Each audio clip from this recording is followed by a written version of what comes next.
Oi, gente, eu sou o Christian Meu nome é Ângelo. e a gente vai falar para vocês um pouco sobre HPLC. Bom, falando um pouquinho sobre a introdução teórica do tema, a gente consegue falar que o experimento de Tiswell em 1903 introduziu a técnica de cromatografia. Esse experimento consistia basicamente na passagem de um solvente apolar junto com minha amostra, passando por uma coluna com partículas polares. Essa interação polar e apolar fazia com que a minha amostra seja separada, só que de uma maneira lenta. E por isso a gente vem então com a criação do HPLC. Na imagem direita é possível observar mais ou menos como funciona uma separação cromatográfica, né? Como acontece dentro de uma coluna do HPLC. No tempo T0 a gente tem a eluição da amostra junto com o solvente, né? Através do comprimento da coluna, da fase estacionária. Essa amostra é constituída pelos componentes A e B.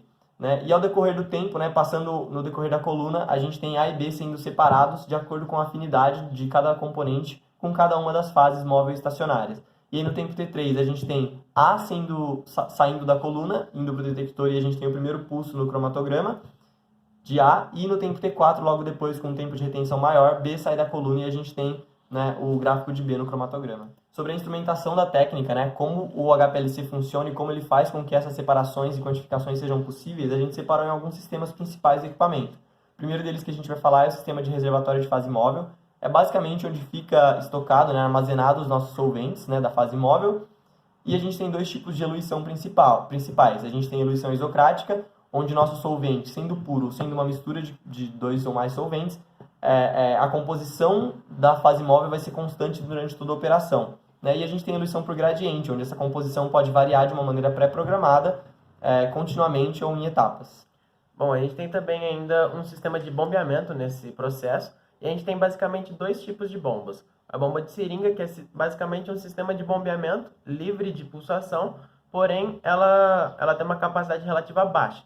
E aí a gente tem também, então, um segundo tipo de bomba, que seria a bomba recíproca, né? A bomba recíproca é uma bomba que fornece uma vazão constante, porém com pulsos, e por isso a gente utiliza amortecedores para que isso seja amenizado. E ela também é relativamente mais utilizada pelo fato de ela já estar pronta para ser utilizada com eluição por gradiente, como o Christian falou. A gente também ainda tem o nosso terceiro tópico, que seria a injeção da amostra no meu sistema. E aí a gente tem, então, assim, basicamente dois tipos de injeção. A injeção por alça, que é um sistema manual, onde eu escolho o tamanho da minha amostra, ou seja, a quantidade de amostra, e aí eu consigo colocar isso de forma manualmente. Ou então, de maneira automática, através de um reservatório, onde meu próprio sistema vai puxar minha amostra para dentro do sistema. Só que a gente tem que tomar cuidado, então, para que esse reservatório não seja esvaziado, danificando o meu processo. E ainda falando da instrumentação, né, a próxima etapa, o quarto sistema, seria a própria coluna, as colunas cromatográficas, né? A gente tem aí alguns tipos diferentes de coluna. O primeiro delas é a coluna analítica, que basicamente podem ser feitas de aço inox, de vidro ou de de materiais polímeros. Obrigado. Essas colunas podem ter comprimento que varia de 5 a 25 centímetros, elas podem custar de 500 a mais de $1.000, né, dependendo enfim, da aplicação, e elas são recheadas com partículas de diâmetro que podem variar de 3 micrômetros a 5 micrômetros. A gente tem ainda as pré-colunas, né? Aí a gente tem a coluna de guarda, que é basicamente uma salvaguarda para a nossa coluna analítica, né? É uma coluna recheada com o mesmo material da coluna analítica, porém com um comprimento menor, né? E ela vai antes da coluna analítica. Ela serve para que, se a nossa amostra ou o nosso solvente tiver algum particulado sólido, enfim, alguma coisa que possa vir a danificar a nossa coluna analítica, ao invés disso vai ser retido na coluna de guarda. E aí a gente pode descartar a coluna de guarda em vez da coluna analítica, que é mais cara. A gente tem também a coluna scavenger, que é basicamente uma coluna recheada com silício, né? E quando o nosso solvente passa por essa coluna, ele é saturado com ácido silícico. Dessa forma, quando ele vai para a coluna analítica, ele está saturado. Então, a gente minimiza as perdas de fase estacionária da coluna analítica por qualquer, enfim, solubilidade dessa fase estacionária no nosso solvente.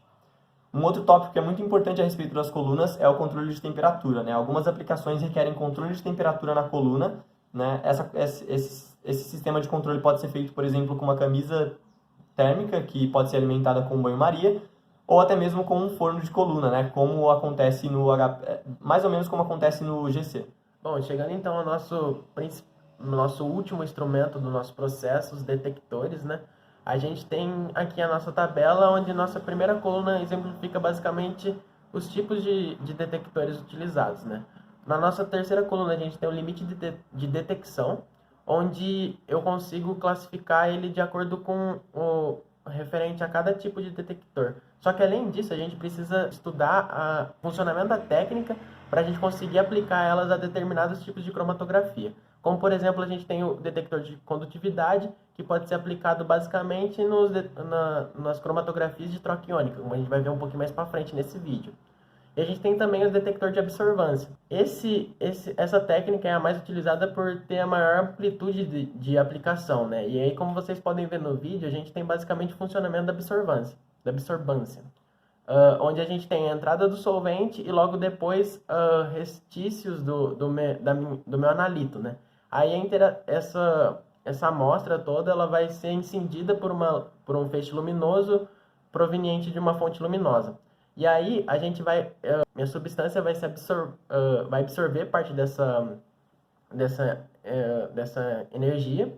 E aí o meu detector fica responsável por medir essa absorvância, dando um pico no meu cromatograma, como vocês podem ver um pouquinho mais ali em cima no vídeo. Bom, gente, agora a gente vai falar um pouquinho sobre os principais tipos de cromatografia e algumas aplicações, né, de cada tipo, começando pela cromatografia por partição, né? Nesse tipo de cromatografia, a fase estacionária é um segundo líquido immiscível no nosso solvente, na nossa fase móvel, e ele pode estar, né, a interação dele com as partículas sólidas presentes na coluna pode ser de duas formas. A gente tem a cromatografia por partição líquido-líquido e a cromatografia líquido com fase ligada. Na cromatografia líquido-líquido, a interação entre esse segundo líquido e as partículas sólidas são dadas por meio de adsorção, né, adsorção física. E na cromatografia líquido com fase ligada, né, como o nome diz, a gente tem uma ligação química entre esse líquido da fase estacionária e as partículas sólidas. Só para vocês terem noção da importância da cromatografia por partição, é estimado que mais de 75% de todas as cromatografias realizadas são por partição, em líquido com fase ligada, em configuração de fase reversa.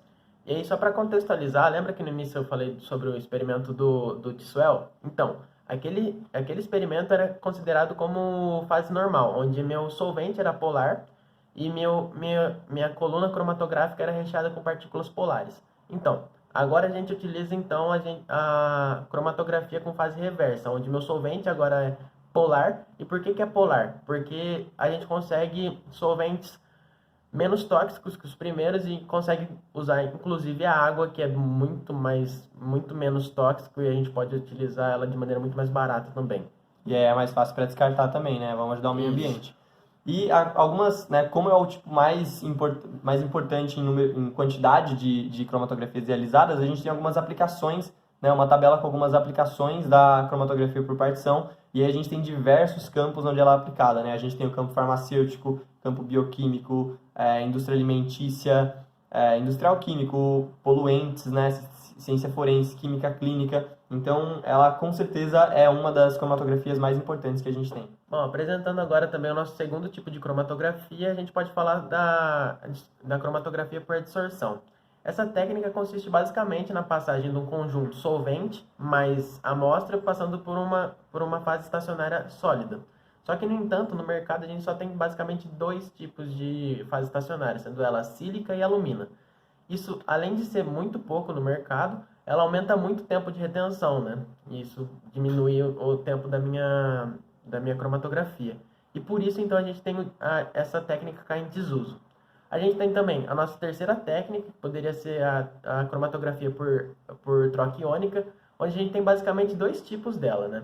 A gente tem baseado em supressores, que é basicamente assim: depois da minha coluna cromatográfica, a gente tem uma segunda coluna, onde essa coluna serve para estabilizar meu solvente. Por quê?